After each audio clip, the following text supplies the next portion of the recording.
Praise lord పిల్లలు, welcome to BCM KBC. మరి యొక్క వారాన్ని దేవుడు మనందరికీ అనుగ్రహించినందుకే మొదటిగా దేవునికి వందనాలు చెల్లిద్దాం. మరి మీరంతా బాగున్నారు కదా?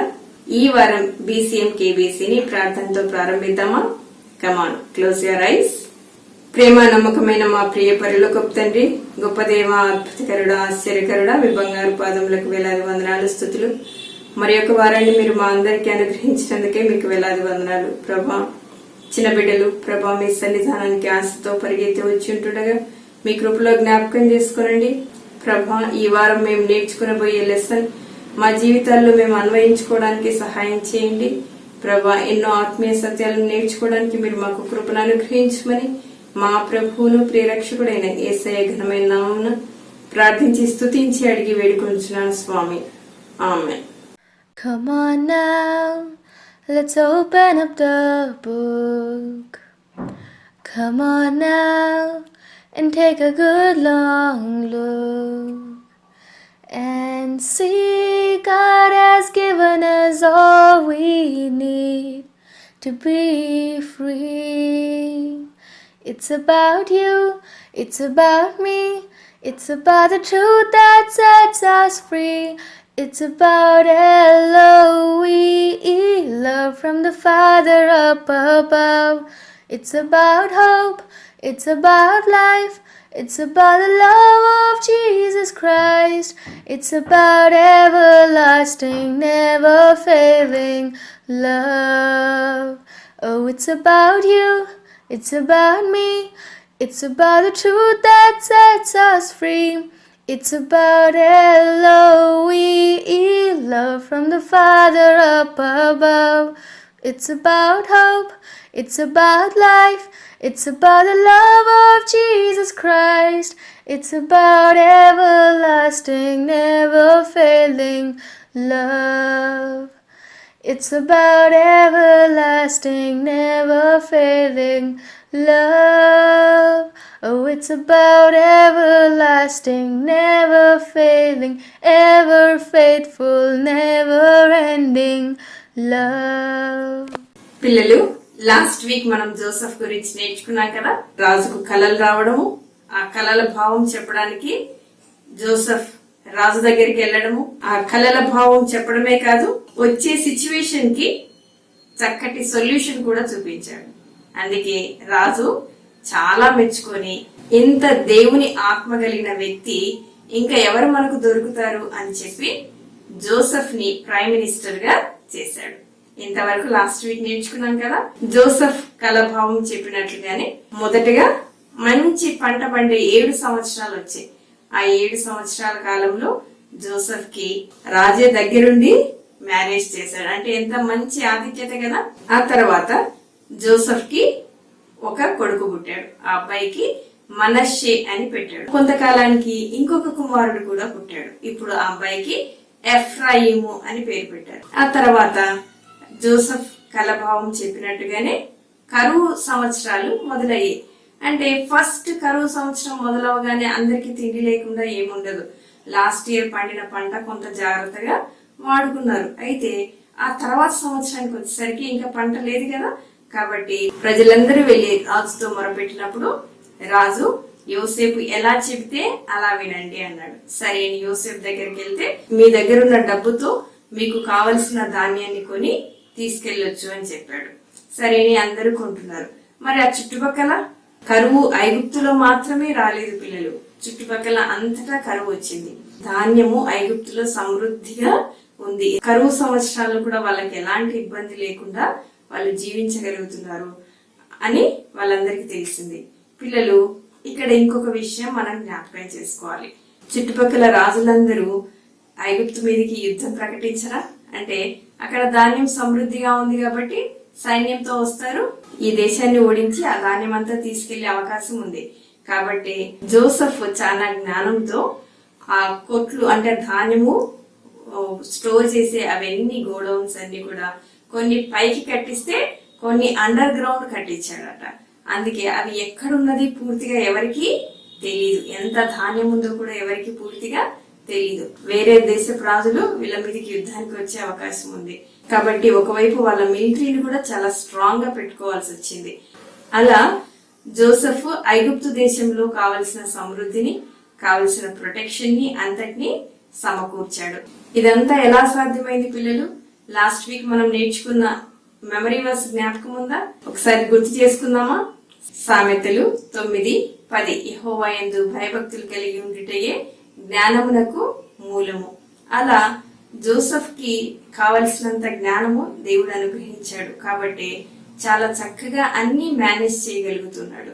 ఇలా ఉన్నప్పుడు పరిస్థితులు ఆ చుట్టుపక్కల రాజ్యాలన్నిటి కూడా కరువు వచ్చిందని చెప్పుకున్నాం కదా. అలానే కనాను దేశంలో కూడా కరువు వచ్చింది. యాకోబు తన కుమారులను పిలిచి ఐగుప్తులో ధాన్యం ఉందని నేను విన్నాను, చాలా మంది చెప్పుకుంటుంటే నేను విన్నాను, కాబట్టి మీరు కూడా ఐగుప్తుకు వెళ్ళి అక్కడ మన కోసం ధాన్యం కొని తీసుకురండి అని చెప్పినప్పుడు వాళ్ళందరికీ భయం వేస్తుంది. ఎందుకు? అమ్మో జోసెఫ్ నమ్మేశాం కదా అప్పుడు ఐగుప్తుకు వెళ్లే వాళ్ళకి, కాబట్టి ఇప్పుడు ఏం మనకు ఆపద జరుగుతుందో అని భయపడ్డారు. అయితే యాకోబు మీరందరూ ఎందుకు అట్లా డౌట్ గా చూసుకుంటున్నారు ఒకరినొకరు అంటే, ఇప్పుడు బయటపడలేరు కదా కాబట్టి ఏం లేదు వెళ్తాం అని చెప్పి వాళ్ళందరూ బయలుదేరి వచ్చారు. అయితే బెన్యామీనుని నేను పంపించను, ఎందుకంటే ఇతని తల్లికి పుట్టిందే 2, వారిలో ఒకరు లేరు. ఇప్పుడు బెన్యామీను నేను అసలు పంపించను అని తన దగ్గరే పెట్టుకున్నాడు. సరే అని మిగిలిన 10 మంది బయలుదేరి ఐగుప్తుకు వచ్చారు. అక్కడ ఎవరున్నారు పిల్లలు? జోసెఫ్ ఉన్నాడు. వాళ్ళందరూ వచ్చి జోసెఫ్ ముందు సాగిల పడ్డారంట. ఎందుకు పిల్లలు? ఆఫీసర్ కదా. అయితే జోసెఫ్ వాళ్ళని గుర్తుపట్టాడు, ఎందుకంటే ఇంతకు ముందు ఎలా ఉండేవాళ్ళు ఇప్పుడు అలానే ఉన్నారు. అయితే జోసెఫ్ ని వాళ్ళు ఏ ఒక్కరు కూడా గుర్తు పట్టలేదు. ఎందుకు? ఇంతకు ముందు జోసెఫ్ వాళ్ళు ఎలా డ్రెస్సింగ్ లో ఉన్నారో అలానే ఉన్నారు. అయితే ఇప్పుడు జోసెఫ్ ఈజిప్ట్ మొత్తానికి ప్రైమ్ మినిస్టర్ కాబట్టి ఆయన డ్రెస్సింగ్ మొత్తం మారిపోయింది. రాయల్ డ్రెస్సింగ్ లో ఉన్నాడు. తర్వాత మంచి ఆర్నమెంట్స్ వేసుకున్నాడు. ఆయన డ్రెస్సింగ్, హెయిర్ స్టైల్ మొత్తం మారిపోయింది. ఆయన మాట్లాడే విధానం కూడా మారిపోయింది. ఎందుకు? ఇప్పుడు అధికారంలో ఉన్నాడు కాబట్టి జోసెఫ్ అన్నదమ్ములు ఎవ్వరు కూడా జోసెఫ్ ని గుర్తుపట్టలేదు. మరి జోసెఫ్ తన అన్నల్ని గుర్తుపడతానే అయ్యో అన్నలు అని వెళ్ళాడా? లేదు, వెళ్ళలేదు. ఎందుకు వెళ్ళలేదంటే పిల్లలు, తన తండ్రి ఇంకా బ్రతికున్నాడా? డౌట్. అన్నలు నిజం చెప్తారు, అబద్ధం చెప్తారు. తన తమ్ముడు ఎలా ఉన్నాడు, బెన్యామీన్ ఎలా ఉన్నాడు అది తెలీదు. తర్వాత తనను అలా అమ్మి వేసినందుకు వాళ్ళలో ఏమన్నా పశ్చాత్తాపం అంటే రిపెంటెన్స్ ఏమన్నా ఉందా లేదా కూడా తెలుసుకోవాలనుకున్నాడు. అందుకే అన్నలందరూ రాగానే జోసెఫ్ కొంచెము కఠినంగా బిహేవ్ చేశాడు. ఎందుకంటే ఇది కారణం అన్నమాట. కాబట్టి వెంటనే జోసెఫ్ ఎవరు మీరు, ఎందుకు వచ్చారు, ఎక్కడి నుండి వచ్చారు, ఏ పని కోసం వచ్చారు అని క్వశ్చన్స్ అన్ని అడుగుతున్నాడంట. మీరంతా ఎందుకు వచ్చారో నాకు బాగా తెలుసు, మీరు స్పైయింగ్ వచ్చారు. స్పైయింగ్ అంటే పిల్లలు తెలుగులో వేగు చూడడం అంటారు. అంటే వేరే కంట్రీకి వెళ్ళి అక్కడ ఉన్న సీక్రెట్స్, ఆ కంట్రీ స్ట్రెంగ్త్ ఏంటి, వీక్ పాయింట్స్ ఏంటి, వాళ్ళు ఎక్కడెక్కడ ఏమేమి పెట్టారు ఏంటి అని చెప్పడమే స్పైయింగ్ అంటారు. సో వీళ్ళంతా స్పైయింగ్ వచ్చారు అంటే వేగు చూడడానికి వచ్చారు అని జోసెఫ్ వాళ్ళ మీద చాలా గట్టిగా మాట్లాడాడు. వెంటనే వాళ్ళందరికీ భయం వేసింది. అయ్యయ్యో లేదు మేము స్పైయింగ్కి రాలేదు, మేమంతా ఒక్క తండ్రి పిల్లలము, యాక్చువల్ గా మేము 12 మందిని, ఒకడు మా డాడీ దగ్గర ఉన్నాడు, ఇంకొకడు లేడు అని చెప్పేశారు. అయితే జోసెఫ్ నిజంగా మీరు స్పైయింగ్కి రాకపోతే, ఒక తమ్ముడు ఉన్నాడని చెప్పాడు కదా, ఒక్కరెళ్ళి ఆ తమ్ముడిని తీసుకొని రండి, అప్పుడు నేను నిజంగా మీరు స్పైయింగ్ చేయట్లేదు, నిజంగా మీరు ధాన్యం కొనడానికే వచ్చారని నమ్ముతారు. అప్పుడు మీరు మీ ఇష్టం వచ్చినంత ధాన్యం తీసుకెళ్లొచ్చు, మీరు కావాలంటే వ్యాపారాలు కూడా ఇక్కడ చేసుకోవచ్చు, అంటే బిజినెస్ కూడా చేసుకోవచ్చు అని చెప్పాడు. అయితే వాళ్ళు ఏంటి ఇట్లా అని అనుకుంటున్నప్పుడు, మీరు అలా వెళ్ళరా, అయితే వీళ్ళందరినీ తీసుకెళ్లి జైల్లో పెట్టేసేయండి అని జోసెఫ్ చెప్పాడు. వెంటనే సోల్జర్స్ వచ్చి 10 మందిని తీసుకెళ్లి జైల్లో పెట్టేశాడు. అయితే 3 days తర్వాత జోసెఫ్ మళ్ళీ వాళ్ళని పిలిపించి నేను దేవునికి భయపడే వ్యక్తిని, ఎందుకంటే మీరు ధాన్యం తీసుకొని వస్తాము అని మీ ఇంట్లో చెప్పి బయలుదేరి వచ్చినప్పుడు మీ ఇంట్లో వాళ్ళు ఎదురు చూస్తూ ఉంటారు కదా, ఇంకా వస్తారని. మరి ఇక్కడ నేను జైల్లో పెడితే మీ ఇంట్లో వాళ్ళు తిండి లేక చనిపోయే అవకాశం ఉంది. నేను దేవునికి భయపడతాను కాబట్టి ఒక్కరిని ఇక్కడ జైల్లో పెడతాను. మీ అందరూ మీ ధాన్యం తీసుకుని సమృద్ధిగా మీకు ఎంత కావాలంటే అంత కొనుక్కొని వెళ్ళి నెక్స్ట్ వచ్చేప్పుడు మీ తమ్ముడిని తీసుకొని వస్తేనే మీరు నా ముఖం చూడండి, లేకపోతే నా ముఖం చూడకండి అని చెప్పినాడు. అని షిమ్యోనుని పట్టుకొని జైల్లో పెడుతుంటే అందరూ మొహం అంతా ఎలాగో అయిపోయింది. ఏమని చెప్పాలి వాళ్ళ డాడీకి? అప్పుడు వాళ్ళలో వాళ్ళు మాట్లాడుకుంటున్నారంట. చూసారా, అప్పుడు జోసెఫ్ మనల్ని చాలా బతిమలాడుకున్నాడు, నన్ను వదిలిపెట్టండి అని. మనము వినలేదు. అప్పుడు మనం చేసిన తప్పు ఈ రోజు మనము అనుభవిస్తున్నాము అని ఒకరినొకరు మాట్లాడుకుంటున్నారు. రూబేన్ అయితే ఈ చిన్నవాడి ఎట్లా పాపం చేయకండ్రా అని మీతో ఎంత చెప్పినా మీరు వినలేదు. వాడి రక్తాపరాధమే ఈ రోజు మనందరం ఇలా అనుభవించాల్సి వస్తుంది. తప్పదు, మనందరము అనుభవించాల్సిందే. అప్పుడు తమ్ముడు ఏడిస్తే మనం అస్సలు వినలేదు, పట్టించుకోకుండా చాలా తప్పు చేశాము అని వీళ్ళందరూ మాట్లాడుకుంటున్నారు. హెబ్రీ భాషలో మాట్లాడుకుంటున్నారు. వాళ్ళేమనుకుంటున్నారు, ఎవరికి చుట్టూ ఉన్న వాళ్ళకి మా భాష అర్థం కాదు అనుకున్నారు. అయితే అక్కడ ఎవరికి అర్థమవుతుంది పిల్లలు? జోసెఫ్ కి చక్కగా వాళ్ళు మాట్లాడుకునే అన్ని అర్థమవుతున్నాయి. అందుకే జోసెఫ్ కి పాపం ఏడుపు వచ్చేసింది. వెంటనే పక్కకెళ్ళి ఏడ్చి మళ్ళీ మొహం కడుక్కొని వాళ్ళ ముందుకు సైలెంట్ గా వచ్చి సరే ఇక మీరు వెళ్ళిపోండి అని షిమ్యోను తీసుకెళ్లి జైల్లో పెట్టేశాడు. కానీ జోసెఫ్ కి వాళ్ళ అన్నల మీద చాలా ప్రేమ పిల్లలు. అందుకే ఏం చేశాడంటే సీక్రెట్ గా ఆ ధాన్యం నింపుతాడు కదా, ఆ వ్యక్తిని పిలిచి నువ్వు వాళ్ళు ఇచ్చిన డబ్బులు మళ్ళీ వాళ్ళ బ్యాగ్స్ లో పెట్టేసేయని చెప్పినాడు. అంతేకాదు వాళ్ళకి దారిలో తినడానికి కూడా ఎక్స్ట్రా ఇవ్వు. అయితే ఈ విషయం అన్నలకి ఎవరికి తెలియదు. వాళ్ళు బయలుదేరి కొంత దూరం ప్రయాణం చేసిన తర్వాత వాళ్ళు ఆకలితో కొంచెం ఏమన్నా తిందామని ఒకతను బ్యాగ్ ఓపెన్ చేస్తే తన డబ్బు తిరిగి అందులో ఉంది. వెంటనే అతనికి భయం వేసింది. అమ్మో ఏమైంది, నేను ఇచ్చిన డబ్బులు మళ్ళీ ఇందులోనే ఉన్నా, ఇదేట్లా అని చాలా భయపడిపోయారు. మిగిలిన అన్నలందరూ కూడా చాలా భయపడ్డారు. ఎందుకంటే ఏంటి ప్రతిదీ మనకి ఇట్లా రివర్స్ జరుగుతా ఉంది అని అనుకొని వాళ్ళు ఇంటికి భయంగానే వెళ్ళారు. వెళ్ళగానే వాళ్ళ డాడీకి జరిగిన విషయాలన్నీ చెప్పారు. అంటే అక్కడ ఉన్న ఆఫీసర్ డాడీ చాలా సీరియస్ గా చాలా స్ట్రిక్ట్ గా మాట్లాడాడు, మమ్మల్ని చాలా ఇబ్బంది పెట్టాడు. తర్వాత 3 days మేమంతా జైల్లో ఉన్నాము. ఇప్పుడు ఫైనల్ గా షిమ్యోనును జైల్లో పెట్టేశాడు. బెన్యామిన్ తీసుకొని వెళ్తే గాని షిమ్యోనును తిరిగి వదలడట. వాళ్ళందరూ వాళ్ళ బ్యాగ్స్ ఓపెన్ చేసుకుంటే అందరి బ్యాగ్స్ లో కూడా వాళ్ళ డబ్బులు ఉన్నాయి. అందరికి ఇంకా భయం వేసింది. యాకోబు కూడా చాలా భయం వేసింది. అరే ఇదేంటి ఇలా అవుతుంది, మీరు ఏ పని చేసినా ఇట్లా జరుగుతుంది. జోసెఫ్ లేడు, షిమ్యోను లేడు, ఇప్పుడు బెన్యామిన్ కూడా తీసుకెళ్తామంటున్నారు. ఇట్లయితే మరి నేను ఇంత ముసలి వయసులో ఇట్లనే ఏడ్చుకుంటూ చచ్చిపోవాల్సి వస్తుంది అని చెప్పాడు. పిల్లలు మరి ఆ తర్వాత ఏమైంది? నిజంగా యాకోబు బెన్యామిను పంపించాడా? ఏం జరిగింది అన్న విషయం నెక్స్ట్ వీక్ మనం నేర్చుకుందాం. జోసెఫ్ కి తన అన్నల్ని పనిష్ చేయగల ఆ అధికారం అయితే ఉంది, కానీ ఊరికి బెదిరించాడు అంతే. అయితే నిజానికి జోసెఫ్ కి వాళ్ళ అన్నలంటే చాలా ప్రేమ.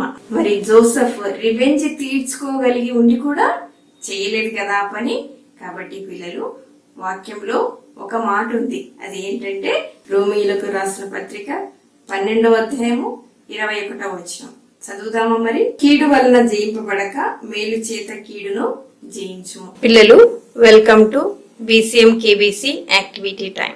జోసెఫ్ యాటిట్యూడ్ రివెంజ్ తీర్చుకునే యాటిట్యూడ్ కాదు, కాబట్టి దేవుడు జోసెఫ్ ని హెచ్చించాడు. మిగతా అన్నలెవ్వరికీ లేని ఆధిక్యత దేవుడు జోసెఫ్ కే ఇచ్చాడు. మరి ఈ రోజు మన యాక్టివిటీ కావలసిన వస్తువులు ఏంటో చూద్దామా?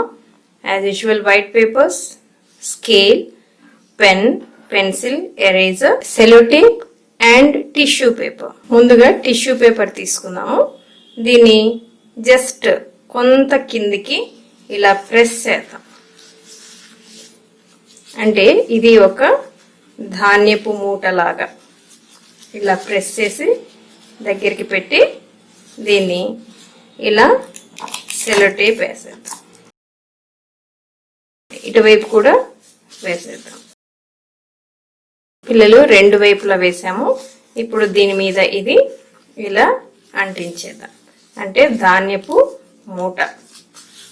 ఓకే, దీని కింద వైపు మనము సెలో టేప్ అయినా పెట్టి ఫస్ట్ ఒక హాఫ్ పెట్టాము, ఇంకొక హాఫ్ దీనికి అంటించేస్తే సరిపోతుంది.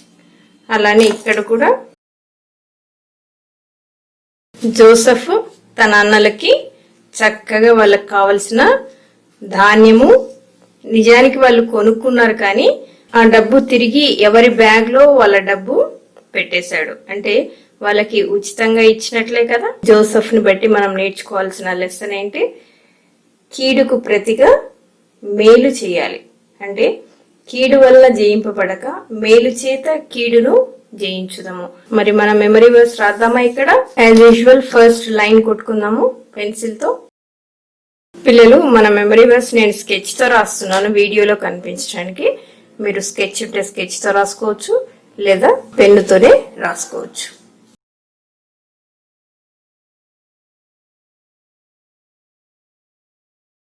పిల్లలు, కంఠత వాక్యం మళ్ళీ ఒకసారి చదువుకుందామా? కీడు వలన జయింపబడక మేలు చేత కీడును జయించుము. రోమా 12:21. Thank you. పిల్లలు, ఇంతవరకు చక్కగా మీరు మంచి పాటలు, లెసన్స్, యాక్టివిటీస్ నేర్చుకున్నారు కదా. మరి ఈ వారం BCM KBCని ప్రేయర్తో క్లోజ్ చేద్దామా? కమాన్, క్లోజ్ యువర్ ఐస్. పరిశుద్ధుడా, మహోన్నతుడా, మహిమగల రాజా, మీ బంగారు పాదములకు వేలాది వందనాలు, స్తుతులు. ప్రభా, నిన్న నేడు నిరంతరము మారని మార్పు లేని దేవా, మీకు వేలాది వందనాలు. అవును ప్రభా, జోసెఫ్ తన అన్నల విషయంలో తండ్రి మరి తను రివెంజ్ తీర్చుకొనక వాళ్ళ క్షేమమునే కోరాడు ప్రభా, వారి మేలునే కోరాడు తండ్రి. అవును ప్రభా, మేము నేర్చుకున్నట్లు కీడు వల్ల జయింపబడక మేలు చేత కీడును జయించదము అని మా జీవితాల్లో దీన్ని మేము అన్వయించుకోవడానికి మీరే సహాయం చేయమని ప్రభా, బిడ్డలందరికీ మీరు తోడు నీడుగా ఉండుమని మరి ఒక వారం మీ సన్నిధి చేరు పర్యంతరము మమ్మల్ందరినీ మీ కృపలో భద్రపరచమని మా ప్రభువును ప్రేరక్షకుడైన యేసయ్య ఘనమైన నామమున ప్రార్థించి స్తుతించి అడిగి వేడుకొంచున్నాను స్వామి. ఆమేన్.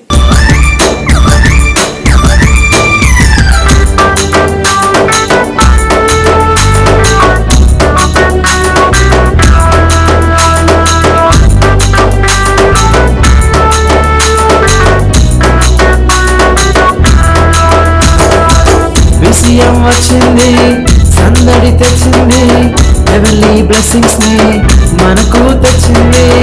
విషయం వచ్చింది, సందడి తెచ్చింది, హెవెన్లీ బ్లెస్సింగ్స్ ని మనకు తెచ్చింది.